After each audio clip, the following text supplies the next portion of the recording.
Hey,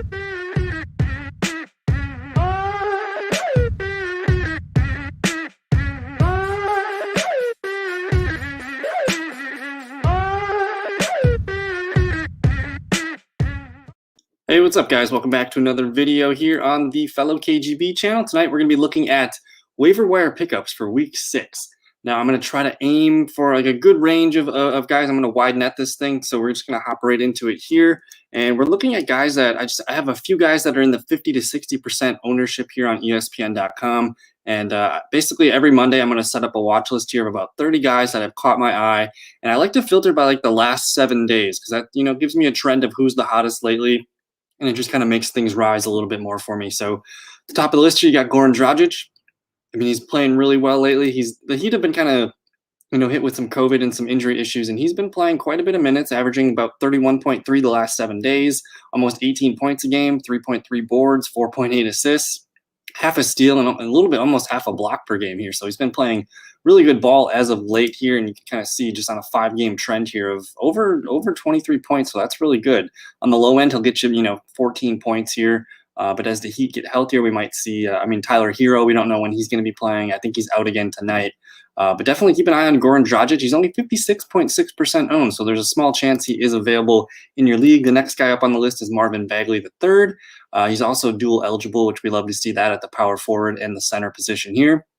Just in the last 7 days, he's been putting up a good amount of minutes and points here. You see 31, 36, 29, and 31 minutes here. He's been double figures in 4 straight games here, 11, 8, 10, and 5 assists. He's not going to get too many assists, but I do like the effort on the defensive end here in steals and blocks. And you can just kind of see the points, man. He's a high floor, he has a really high floor of, about 20 points here. And there's basically in this whole list of games that we're looking at right now, only a 14 and 11.75. So he's 55.4% owned. I'd rather probably snag Marvin Bagley for the long term than a guy like Dragic, who might, his minutes and his stuff might come down when Hero and the Heat get healthier. So Marvin Bagley, 55.4% owned.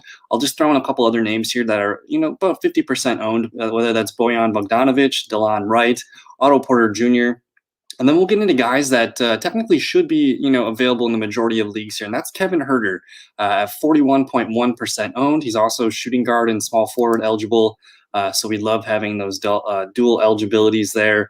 Now, Huerter, the last few games here, we've seen some wide ranges of outcomes. He had 18 fantasy points last night against Milwaukee, 11.75 against Minnesota, but against Detroit and then again against Minnesota, you see 33.75, 45.5, just some monster blow-up games here. So you do get that that high, upside potential with a guy like Huerter. On the low end, he gets double digits every single game, so you don't have to worry about him too much here. But 18, I think that's that's doable, that's workable with. But man, if you can hit a 33 or I guess 25 is typically his average. He's actually averaging about 24. So at 41.1% owned, I like Kevin Huerter a lot. The last 7 days, he's averaging almost 36 minutes per game. I think this Minnesota game maybe went to overtime. That kind of skews things. But he's a high minutes guy. He's a good shooter. And for the most part, he's going to hit double digits in points. And then I also kind of like that he's expanding his game into rebounds and assists. He was purely a scorer a year ago, but he's starting to be a little bit more well-rounded. So we like Kevin Huerter there. Also pretty busy in the steals department the last few games here. So again, under about 41% owned there for Kevin Huerter. Eric Gordon's going to be next on the list, shooting guard for the Houston Rockets. On the season, he's averaging 24.7 points, and you see about 38.5% rostered. Now with James Harden leaving town, this is going to open up a lot more minutes and opportunity for a shooting guard like Eric Gordon. You see in the last 4 games, which essentially is the only 4 games without James Harden, really good minutes, over 30 in 4 straight games. He's over 20 points in 4 straight games. Not a huge contributor in rebounds and assists, but man, it's all about these points. You like the minutes here. He's going to be one of their leading scorers probably going forward for the rest of the year. So at under 40%, this is a guy that you could probably keep for the long term. So I really do like Eric Gordon as a pickup here, under 40%. We got Ivica Zubac here, and he's about just under 38% owned here, center for the Los Angeles Clippers.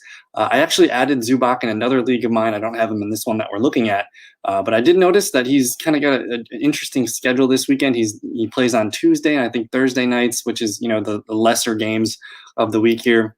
So with Zubac, what are you getting here? You're getting not a lot of minutes. only about 18 to 20 minutes per game on the season. But you do see him kind of peak over 20 minutes a handful of times, almost every other game. He's very highly active in the rebounds. He's 11, 6, 12, kind of like a floor of about 6. On the season, he's averaging about 5.5. But again, if you just look at the last 7 days, the man's averaging almost 10 points per game, almost 10 rebounds per game. And I like the blocks here too. He's on a 5-game block streak. So he's very productive in that category if you need categories.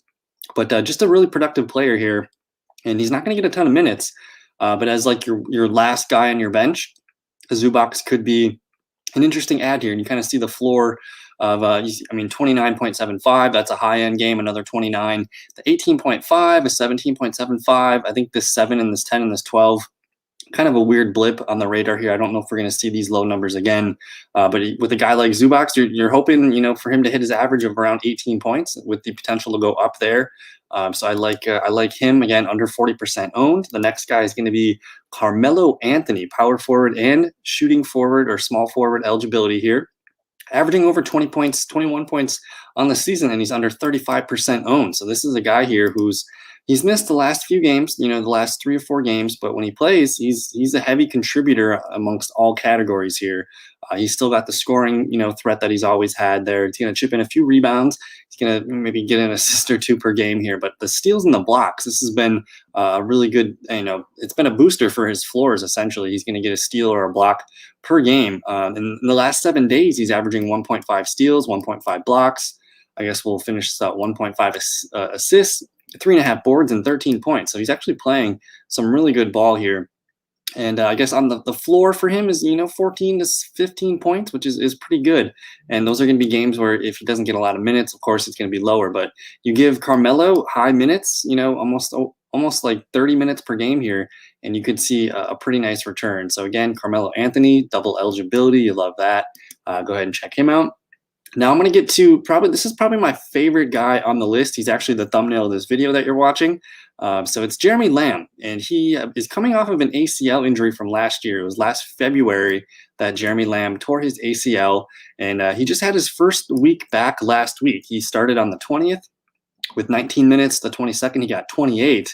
And then on 24th last night, he ends up with 20 minutes. So his first 3 games back, they're easing him into the fold here in Indiana, and he's playing really well.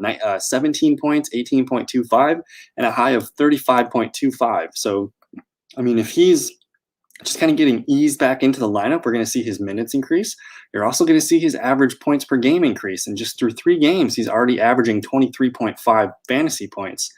So this guy, this feels, of all the names that we're talking about today, this is probably the one that I think I'm gonna say this is the one that you want, because his season output's only going to grow from here. His minutes are going to continue to fall as long as he stays healthy, But shooting guard and small forward eligibility, under 32% owned. He's going to get minutes in Indiana. I like him quite a bit. And I think I actually made a mistake. He's not the guy on the thumbnail. It's going to be Doug McDermott, who we'll get into a little bit. But the Pacers, they got opportunity for minutes, and Jeremy Lamb's going to continue to do that. And as you can see here, he's actually seen a 25.4% increase. I think that's in the last 7 days. So he's been playing. People have been catching on and adding Jeremy Lamb there. The next guy on the list is going to be Cole Anthony. He was on the list last week, and I don't get why he's so low owned. I'm only 27.1% owned. He's averaging 22 points. He's getting a ton of minutes. You see the last 7 days, 31.3 minutes per game, a little over 10 points, 5.5 boards, 3 assists, almost a steal, and a block per game. That's what's really cool is you got a point guard here, I guess, getting blocks. He's really active on the defensive side of the ball too. But again, he's just going to continue to get more and more play time with this team. We know that I can't remember his name. Markelle Fultz is probably done for the year.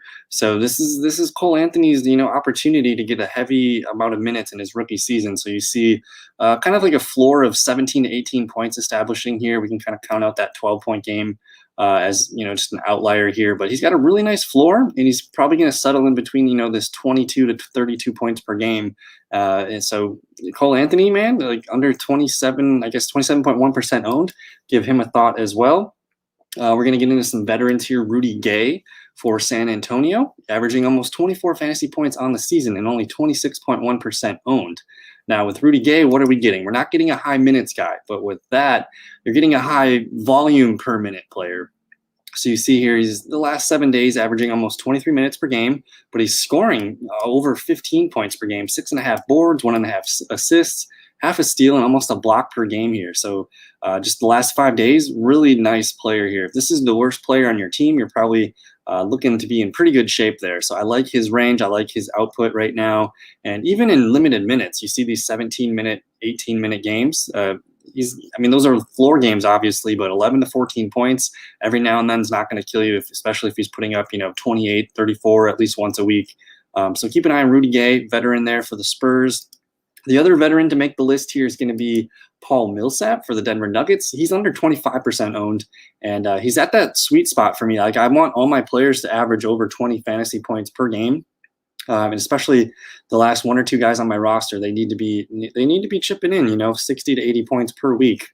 So with Paul Millsap, what are we getting over the last 7 days? He's kind of similar to Rudy Gay, just not as efficient of a scorer, but 22 minutes, 9 points, but 8.3 rebounds per game. So if you need rebounds, this could be a really good spot to look. He's also dual eligibility here at the 4 and the 5 spot. 1.3 assists, 1 steal per game, and he'll get a block every now and then too. So he's just playing some really good ball the last few days. I think you just have to be patient with him. The ability for him to put up a 40 or 33.5 can happen, almost every other night, as long as you just kind of hold and be patient through some of these 13s, these 21s, these 18s. The upside is there with a guy like Paul Millsap. And then we'll get to, I guess, Monte Morris kind of qualifies himself as another veteran here. Over the last 7 days, he's seen a spike in minutes, points, rebounds. Basically, the same for a steal, for assists, and then his steals and blocks are kind of, where he's been at all season. But we don't, I guess you don't use Monte Morris to get steals and blocks, although he can. On the season, he's had a pretty good steal streak. But this is a high minutes player. Again, over the last 7 days, almost 30 minutes per game. He's a scorer. You like to see that. And he's going to, chip in modestly with the rebounds and the assists. And if you get the steal or the block, you're feeling pretty good. But just looking at his fantasy points and his output, you see 21, 26.75, 26, 11.25. You can put up with that, especially if he plays 4 games in a week and you're getting, any of these scores for that output there. So Monte Morris, point guard, if you need a point guard help, really good option there for your scoring. And then we're going to get to Justin Holiday. A lot of Pacers on this list today. Now with Justin Holiday, he might slowly lose some minutes here to our guy Jeremy Lamb. But for now, I don't see this being a total waste of your time with Justin Holiday. He's about 20% owned, almost 21 fantasy points per game. He's not going to wow you like in any major category, but he has, he's been a kind of a streaky scorer. You see high minutes as well, 39 minutes, 25, 38, 35. So he was kind of peaking here, and he had a nice floor of about 18, 17 points. But again, I'm a little bit nervous with Jeremy Lamb coming back and getting healthier. His minutes might come down. But Holiday's been a productive player for the Pacers, and they're not going to forget about that. So if you do need a guy, again, he's dual eligible, shooting guard, small forward. So you like that. If this is the worst player on your team, I'm totally okay with it because he's going to, pitch in almost, 50, 60 points minimum per week there. So Justin Holiday there for you. Now, the guy that on the Pacers here that I think might be kind of a sneaky ad, it's going to be Doug McDermott. He's actually been starting for them the last few games. He's under 20% owned, and he's starting to increase his scoring average. He's up to 19.5. And then in the last, I guess, just the last 7 days here, let me pull that fantasy points up here. If we filter by the last 7 days, you're going to see Doug McDermott averaging about 27.1 fantasy points, which is fantastic. And with this, he's seen spikes. And so the last 7 days, he's seen an 8-minute spike in playing time, 14 real points per game, 5.7 boards, 3 assists, almost his full steal per game, and a little bit of a bump in block. So he's seen an increase in all of his categories across the board within the last 7 days. I love the consistency with the minutes. You can kind of see he was, kind of used sporadically throughout, but ever since he came back after the January 16th, he's been on a scoring streak. And then I do like that he's pitching in with rebounds, assists, and he'll get a steal or a block, randomly. So don't count too much on the steals and blocks, but if you need points, rebounds, and assists, this is kind of your guy. And again, the last 5 days, last 5 games, he's been putting up a healthy amount of fantasy points here. So keep an eye on Doug McDermott. Again, he's double eligible for the Pacers there. You'd like to see that. Let me get back to my percent rostered here. So we're kind of just moving down the list. I might skip a couple guys there. I do like Naz Reid, but we're still watching for Karl Anthony Towns to get back from COVID. But in the meantime, Naz Reid has been playing, a lot of minutes, almost 27 minutes per game. He's seen an increase in scoring points as well. And then he kind of also pitches in nicely with the steals and the blocks, specifically the blocks for sure. But his rebounding, a little bit inconsistent. He's kind of a boom bust kind of prospect here. But if you need a guy for, the week or a couple days, Naz Reid should be on your list as long as Karl Anthony Towns is out. This guy might right here, though, Daniel Theis. I might prefer a guy like Daniel Theis over Naz Reid because he's going to, have a continued role. He's not dependent on a starter ahead of him blocking his minutes. And he's also double eligible, averaging about 20 fantasy points on the season, under 15% owned here. So in the last few games, you see Daniel Theis getting 38 fantasy points, 14, 37, 14.25, and a 20. So he's kind of, increasing his floor. If you can just be patient and take some of these 14-point games and just reel in some of these big 38, 37-point games, I think Daniel Theis is going to be a really nice piece going forward. He's the last 7 days compared to his season stats, he's seen a spike in minutes, points, a little bit over the rebounds, kind of the same in assists, but almost half a steal more and pretty much the same as block. So this is the player that is trending upwards right now. We'll see if his playing time can kind of stay in this 25-minute range. But Daniel Theis has definitely caught my eye there. We'll kind of keep it moving. We're going on about 16 minutes. So I'm just going to kind of quickly shout out some veterans here. That's Taurean Prince. He's getting a lot of playtime right now with his new team, but the Cavaliers might get a little bit healthier coming up soon, so I'm not excited about him, but maybe for like a week or a couple days, a couple games maybe. Same thing with Thaddeus Young. The Bulls have been pretty dinged up, and he's been getting a lot of minutes here. He's been, a pretty steady player. I think, you don't like to see these sevens, these sixes, but Thaddeus Young can definitely help us. He's averaging 21.4 on the season, only about 10% owned. We'll move on to Wayne Ellington, who's been getting some run here. With Derrick Rose kind of in and out of the lineup. And Ellington, the last 4 games has caught my eye, especially the last 7. He's averaging almost 30.5 minutes per game, almost 19 real points, almost 3 rebounds, almost 2 assists, almost a full steal. So Ellington starting to make some noise there in Detroit. We'll see if he can kind of keep that up. A couple other guys to mention, Isaiah Roby. He's been getting a lot of play time as Al Horford kind of is in and out of the lineup. He's a really nice young backup player here. He's starting to get a little bit higher of a floor here too. Only 8.9% owned. This is the guy here that if you need rebounds, this is the guy that can help us. He's not really productive in the blocks, but I like the tick here that we're seeing in steals. Just a productive young player here who should get more run as the season grows.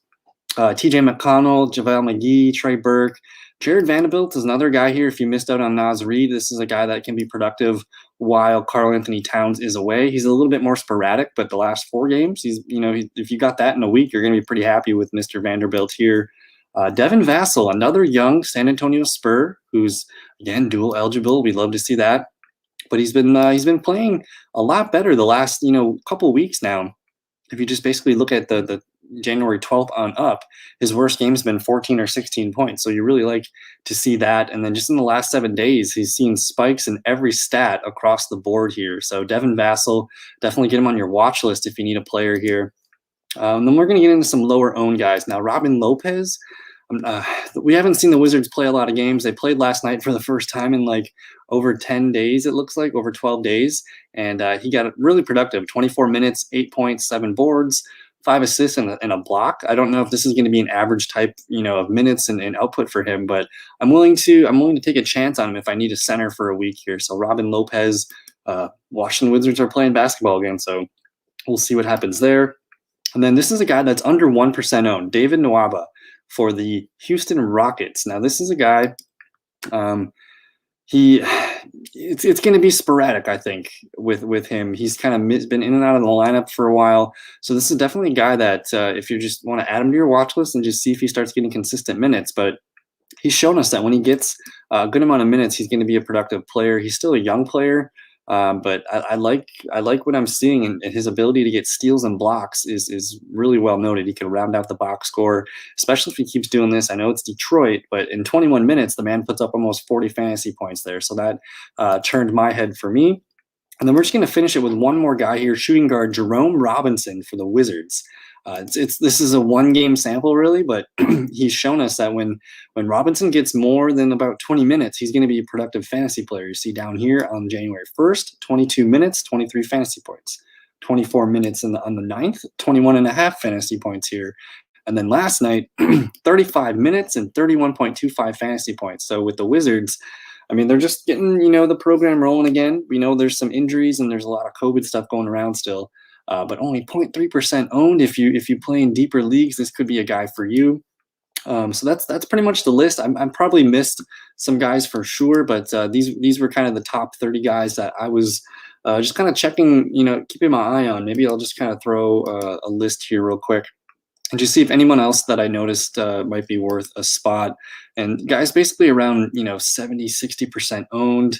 Let's see here. Maybe we'll go a little bit lower, just see if anyone sticks out. I did want to put DeAndre Jordan on the list. He's under 50% owned. Rui Hachimura, he's going to be coming back to play shortly. He's on the COVID list as well. But if you have an IR spot, definitely put a guy like Rui on your list. When he plays, we know he's going to be productive. We just don't know how soon he's going to be back, but it should be at some point this week. And Rui Hachimura, only 43.3% owned. I'm definitely interested there. I mean, Joe Ingles, Terrence Ross, those guys definitely should be owned. Kevin Love should be coming back soon as well. It sounds like he's going to be maybe coming back early February from his right calf strain. So if you can afford to put Kevin Love on the IR, just kind of roam with him, I think that's definitely a good add there. I mean, Alfred Payton should probably be owned. Lugans Dort has been a popular guy. Will Barton, Shake Milton. So there's a lot of players here. I kind of look for a little bit more guys that are just on the come up here. A guy like Kelly Olynyk should definitely be owned. He's been on a hot streak the last couple, maybe the last couple of weeks here. He's had a couple high outputs with 27.5, 35.5, 20, 25, 35, 36. So Kelly Olynyk's getting some starter minutes here for Miami. Let's see if I can throw out anybody else. I'm keeping my eye on Davis Bertans here when he gets back from COVID. He's a good scorer for them. Seeing if anybody else sticks out. That should pretty much do it, I think, for today's show. Josh Hart gets a lot of minutes and rebounds. I like his output as well. But yeah, I think that's going to do it for this week's Waiver Wire show. If you guys liked the show today, don't forget to like the video, comment the video.